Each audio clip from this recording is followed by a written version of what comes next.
Hi, my name is Jason Forgione, and I'm a systems engineer here at Varonis. Today I'm going to walk through how an attacker can use a particular risk that is found in many organizations to gain access to data on a file server. The attack system I am on has already been compromised. I am a local admin already, and I'm not going to go into how an attacker can become a local admin, as there are many ways.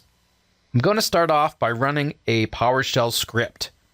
This PowerShell script will conduct a reverse DNS lookup, and the reason that an attacker will use this method is because there are not a lot of solutions out there that monitor internal DNS requests. So this is a great way for the bad guys to run some recon and stay undetected. The output I get from this will be a list of all the servers and computer host names, which essentially is going to allow me to map out the organization. As long as the server names are not like comic book characters or planets, we can take a guess as to what the servers and computers are. So here I see a domain controller, and also this one here, hub filer, which is most likely a file server, if I had to take a guess. Now that I have the name of a file server, let's continue to do some further recon. Now I'm going to bring up Explorer, and then once Explorer is open, I'm going to UNC to hub-filer to see if there are any open shares. It looks like we can access the share, but we don't have permissions to open anything, which usually equates to list permissions, which allows users to only traverse the share and not access anything. So since I'm a local admin, I can leverage PowerShell to run some additional commands. Now we know the name of the filer in the share. This command that I'm going to run is going to list out the ACLs on the share. We can see the domain users, which we already can assume just has list, and then the help desk group.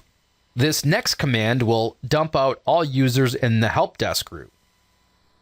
So here are all the users, and in this case, we see a computer account, hub-SharePoint.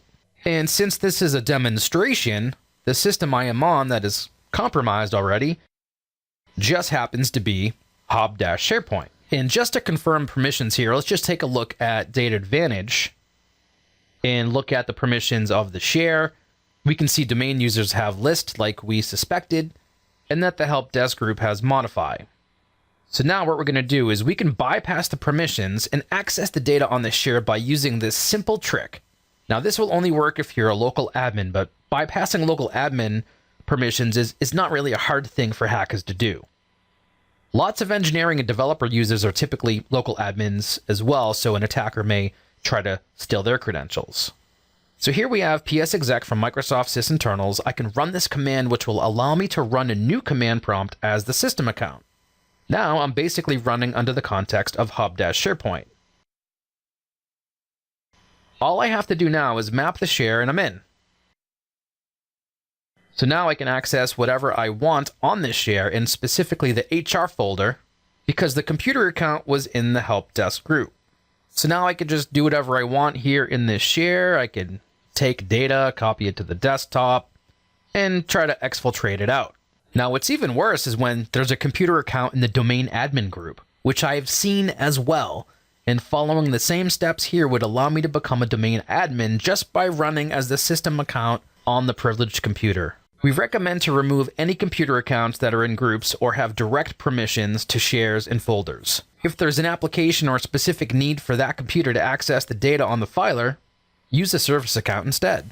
Varonis Data Alert Suite has over 130 built-in threat models, and we're always adding more to cover as many types of attacks and ways attackers try to access your network and exfiltrate data. I created an alert that will trip whenever a computer account accesses data on file servers that we're monitoring. Here, we can dig into this alert via the web-based GUI to review some additional indicators. We can see if this user is on the watch list, is a privileged user, has tripped other alerts in the past 7 days, and if the data that has been accessed is sensitive. This is what the alert itself looks like. I am using a regular alert for when a single event occurs.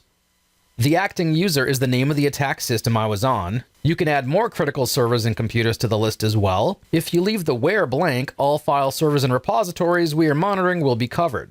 The types of events in this example are file and folder opens, creates, and modifies. Alerts can be sent out via email as syslog messages to any SIM or NAC, or you can even execute a PowerShell script. My name is Jason Forgione. Thanks for watching.